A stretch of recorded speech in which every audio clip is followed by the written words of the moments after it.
Hi, I'm Dr. Laura Nasi. I'm integrative oncologist.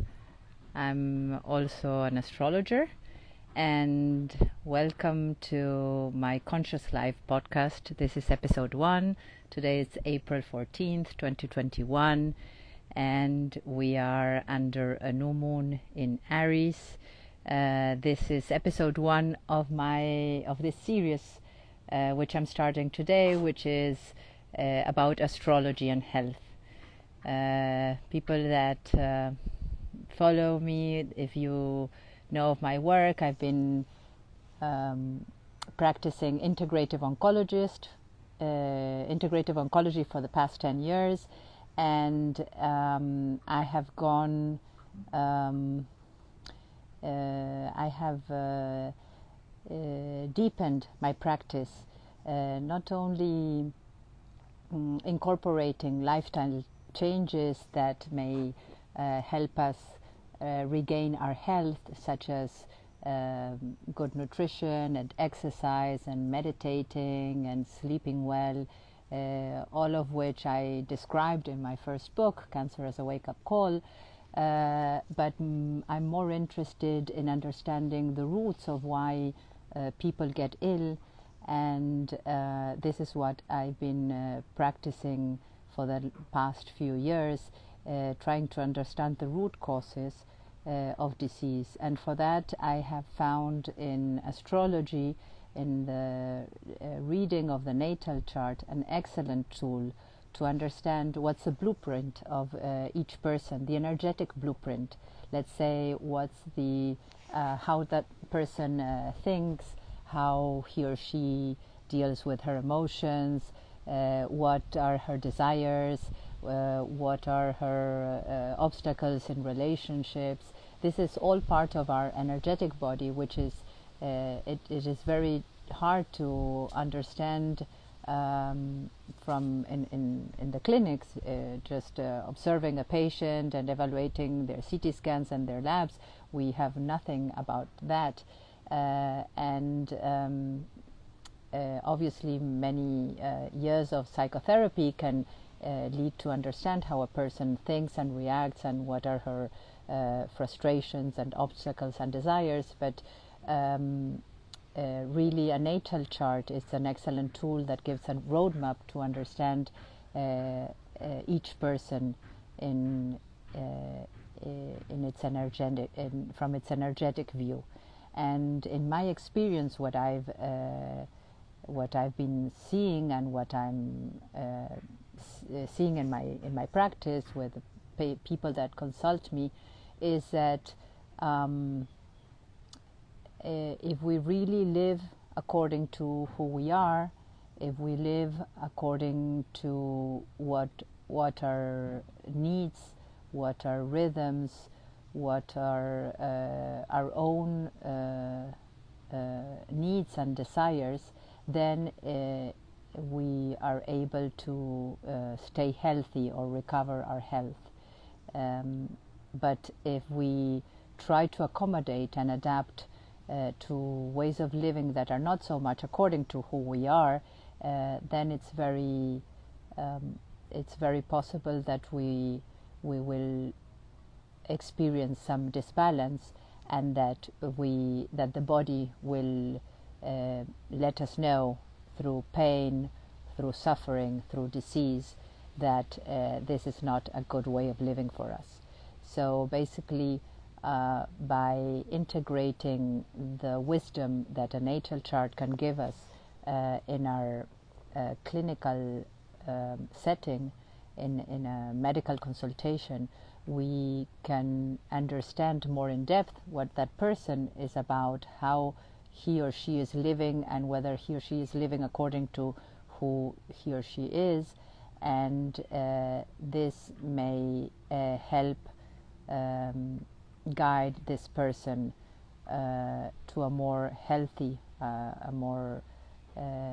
lifestyle for him or herself. So this is what I want to share in this series, in this astrology and health series, and also it's the basis of my new upcoming book, which is about astrology and integrative oncology.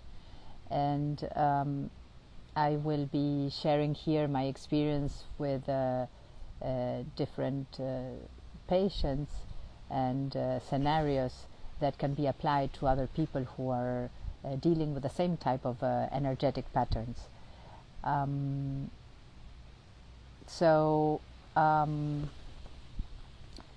I decided to start this podcast today as we are just experiencing a new moon in Aries. Aries is the first sign of the zodiac, and it means that we are starting a new 12-month cycle today.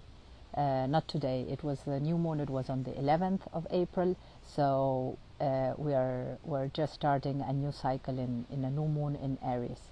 And Aries is a first sign of the zodiac wheel, and it's a sign that it's related to precisely that energy of the beginning, of a new beginning.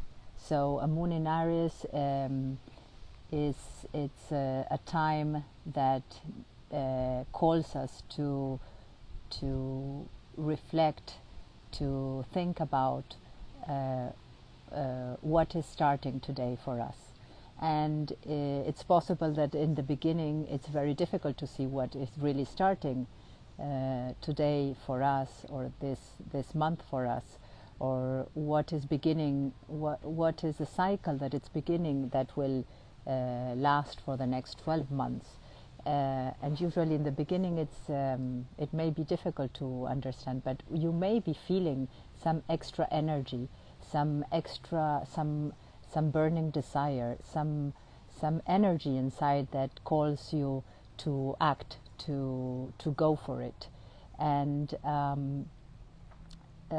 even if you don't have many planets in Aries in your chart, you might be feeling like something new is coming up. And especially you might feel the contrast, because we have just come out from a period of Pisces, a lot of Pisces energy. And Pisces has it's the last of the signs of the zodiac cycle, and Pisces is more of an energy of leaving behind what we don't need, so that we can have a new fresh start.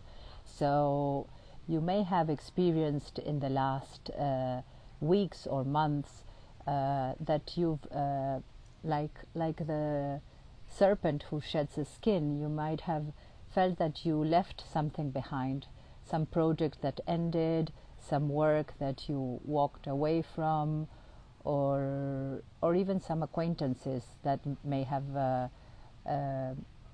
gone far away, or even departed, even passed away. So you may have felt the energy of something that you were leaving behind, and now you may be feeling this energy of something, of the excitement of something that is starting, but that you are expectant to see what's coming up, but still you're not clear about it. So this is the energy of Aries. So it's very important to honor those inner wishes, so to really connect with your own desires. It's a time, these turbulent times that we are living, we are in the context of exacerbation of this pandemic, exacerbation of uncertainty. We don't know how things are going to evolve in the next months or years. We are all suffering a period of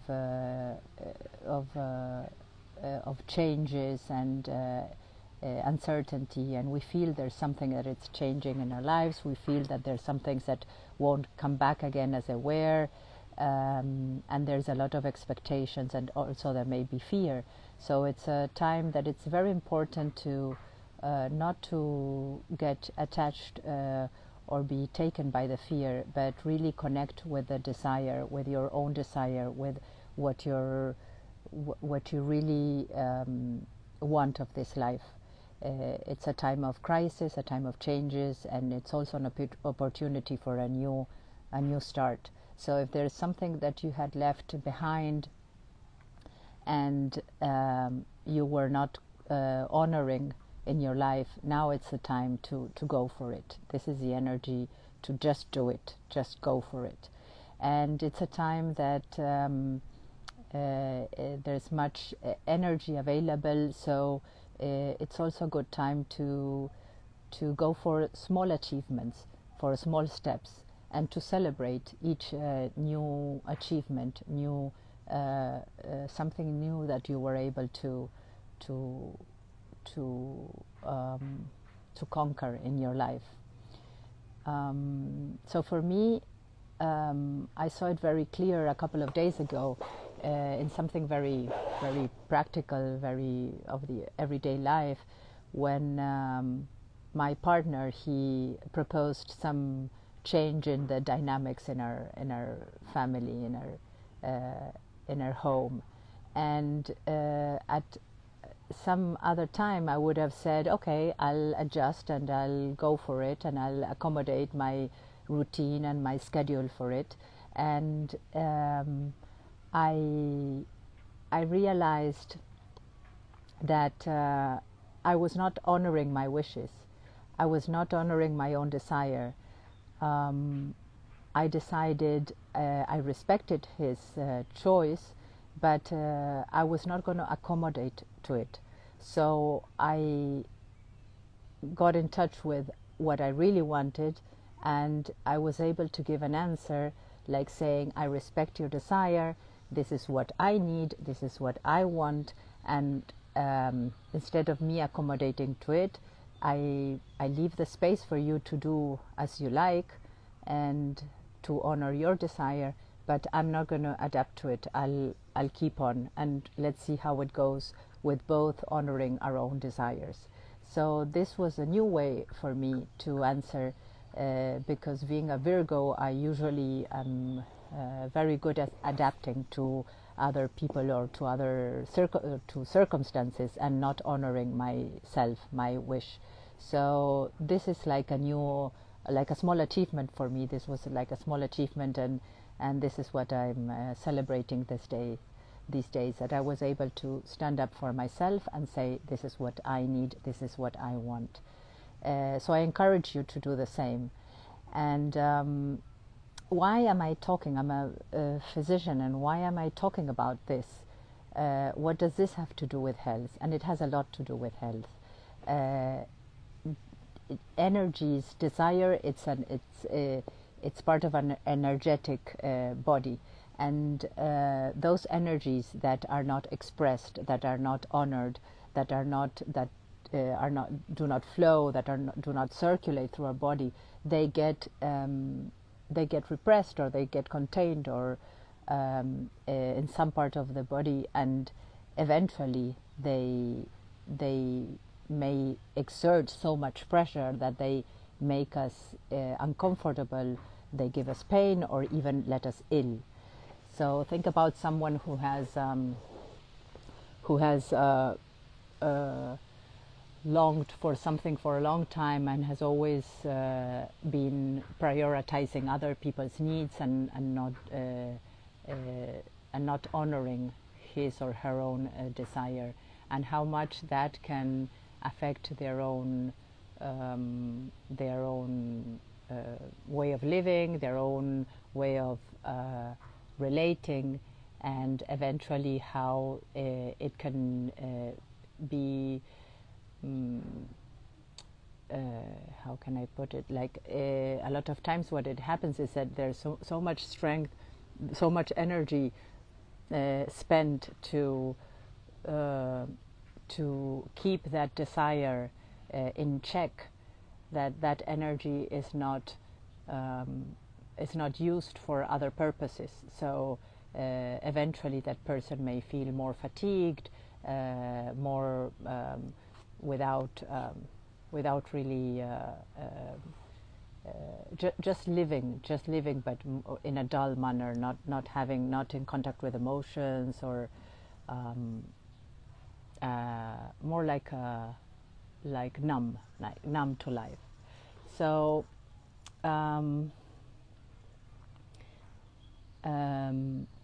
I would like to just do a small exercise, because I believe that we can talk for a long time, and words may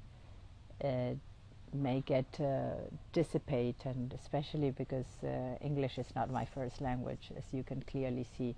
I'm trying to make the best of what I can do, because I really want to get the message out there. But I believe that if you really feel it in your body, then the message stays with you, no matter what you listen to or not. But once the body understood it, this is information that really stays with you. So in order to honor this Aries energy, I would like to first invite you that if you are feeling that extra energy in you, don't let it stuck in your body or just circulate and make you have circular thoughts. You know, your mind with non-stopping with thoughts. Rather express it physically. Go for a run, go for a brisk walk, put yourself into action. Just do it, whatever you're feeling to do. Just if you're feeling to cook, or to take care of your plants, or whatever you're feeling like doing, just do it. Just let that energy express itself and circulate through your body. Otherwise, a lot of times that energy stays inside and circulates. Like when a car is on a slippery road and just turns round and round and cannot advance. Well, that type of energy, just circulating and not being able to express, to transform into anything. So I invite you to be active, to just do small actions, to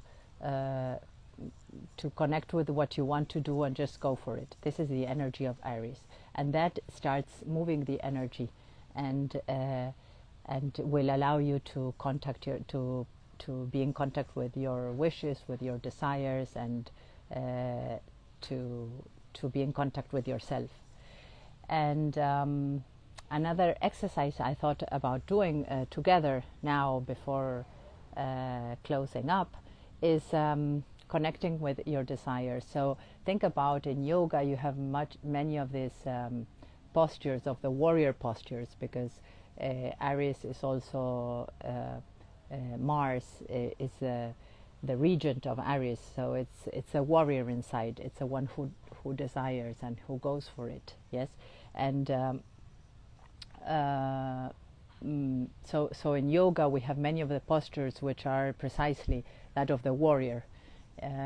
So you can do some of those postures, and while doing the posture, connect with your aim, with what you desire. And in the same way, I would like that we do just a gesture. So I will invite you to take